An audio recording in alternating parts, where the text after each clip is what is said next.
What's up, everyone? Most of you guys know I'm head deep into Sportster world now. We developed some rear sets that I've been developing these things for probably 10 months before we got the sample.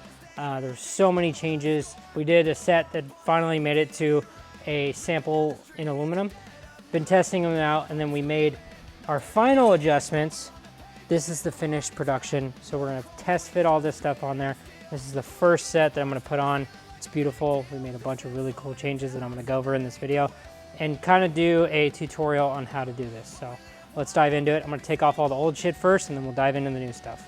All right, first change I can show you guys is this is the old one, this is the new one.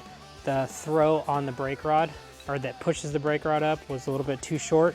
So we extended that one out, bitchin' arm. And these are just like insanely sharp. Like this will cut my hand. Next up for changes, the sprocket cover we made very minimal changes on. We moved the positioning of the actual cover. I believe it's out a little bit more than the stock, and we had to open up these holes for the brake bolts to fit. They were a little bit too small. Minimal changes on this, so that's pretty cool. The spacers are all the same too as well. So that should fit up right there, nice and easy. Let's go get the spacers. So this is gonna come with this master cylinder. And the first thing you're gonna do, mine's obviously hooked up since this bike was already together, but you're gonna put these, back that. These are like M8s or something. Next up, we're gonna get the brake lever off your stock brake foot peg mount, I guess you would call it. It's always Loctite this bolt or this nut for the back side of your foot peg mount, because if you don't, this thing will spin and it's not fun. Start with the bottom skinnier spacer. As you can see, one side has a little bit smaller area. That goes on that side, or else that's kind of a little bit of a press fit. Yeah, you run that little chamfer on that side. Stick that in there. And the two bigger sprocket cover spacers.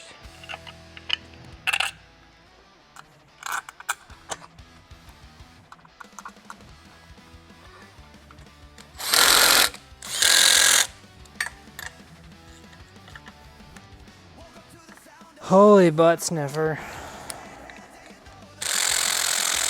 Come on, brother man.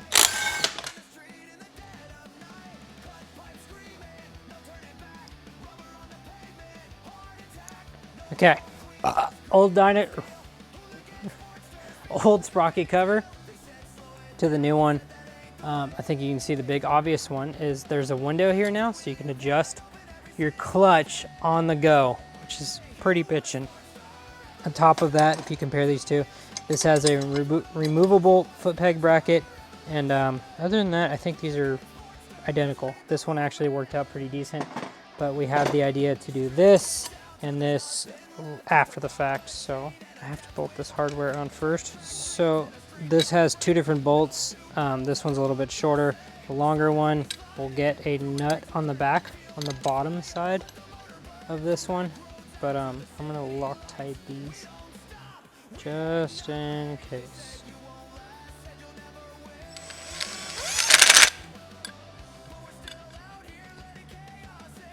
I always start off by lightly putting on the derby cover. And this side, you want to loosely fit everything before you tighten anything. There's a lot of moving parts on this side. And then we have these three spacers. They're gonna go right here.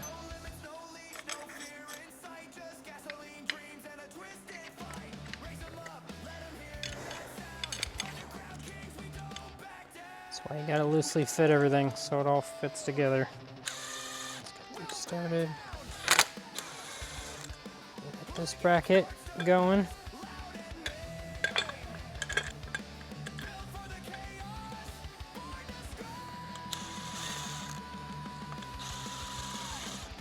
All right, so all that fits pretty damn good. So this new updated design, he had a bushing in it before. Now he did an O-ring style. All right, so for the O-rings, I want to put a little bit of grease. And then we're going to slide this on this way. I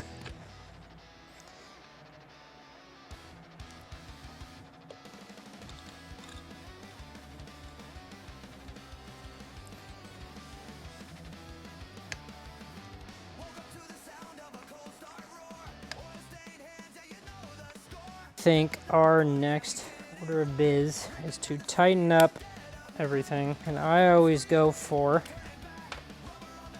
the derby cover first, so that sits on the O-ring nice and snug.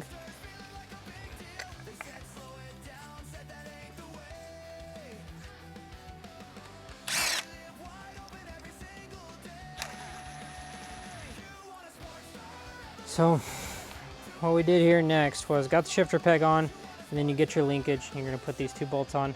I tend to run this shifter like the bottom one in from it being like straight up and down. That's just my personal preference for where I like my foot peg. You guys can use that information however you want. I was pretty excited about this part. Adjust your clutch. Easy clutch adjustment. You don't have to take off all your foot pegs and all that crap. So very excited about that. Also, here's a O-ring that goes right there.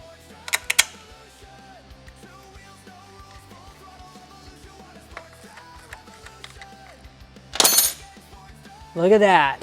I'm actually really proud of this product. I've been wanting to do this for years and years and years and years. Took a lot of effort to get this designed. Mosport machine, thank you for helping me design this. Shred Speed, thank you for helping me do all the finishing touches. Yeah, I'm really proud of this. They're beautiful. They're 5 inches back from stock and 1 inch lower than stock. I think one of the downfalls everyone always does is they use this rear motor mount to make custom ones, which is great, but it kind of puts your foot pegs almost like 9-10 inches back from stock. And in my opinion, that's too far back on where you want to be on the bike. So I ride like standing up straight right there. So I think that is the perfect riding stance if you want these. You know, they are a bit much. They're expensive. There's a lot of parts of these. They're not for everyone, but I think they're awesome. So appreciate everyone who pre-ordered them too. Everything we make is available on hooliganracing.com. You got to be really patient because I'm literally figuring out parts in the garage, trying to be a good dad over here. I'm also helping dudes build their bikes, like telling them what parts they need to order, getting the custom wheels made for them. Like everything we do, not everything, but majority of what we do is a lot of custom stuff. So you need to be patient. I'm not Amazon. I always get everything done, but really stoked that this Sportster trend is growing and growing. And I'm happy to be part of it for the past, I don't know, 12, 13 years I've been doing this stuff. It's good to see it finally taking off. But yeah, let's go ride this fucking thing.